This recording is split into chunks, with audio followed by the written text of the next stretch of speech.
नमस्कार मंडळी, कसे आहात? तर आज आहे धनतेरस. तर सगळ्यांना धनतेरसच्या खूप खूप शुभेच्छा. तर आज धनतेरसच्या दिवशी यमदीपदान केलं जातं आणि धन्वंतरी देवाची पूजासुद्धा केली जाते. तर यमदीपदान कसं करायचं ते तुम्हाला थोडक्यात सांगते. तर इथे मी हळदीमध्ये कणिक घेतलं आपल्या गव्हाच्या पिठाचं आणि त्याचे 3 समान गोळे करून त्याचा 1 दिवा आणि 2 मुटके बनवायचेत आपल्याला. ह्याच्यामध्ये मीठ वगैरे काहीच टाकायचं नाही, नुसती हळद टाकायची. तर तुमच्याकडे काय टाकतात दिवा बनवताना? कसा बनवतात ते मला कमेंट करून नक्की कळवा.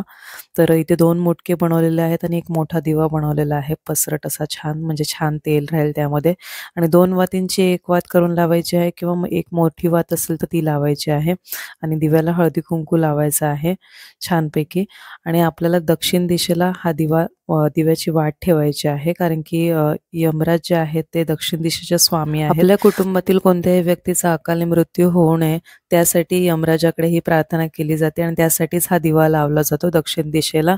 तर तुम्ही सुद्धा यमदीपदान केलंच असेल. कशाप्रकारे करता ते मला कमेंट करून नक्की कळवा.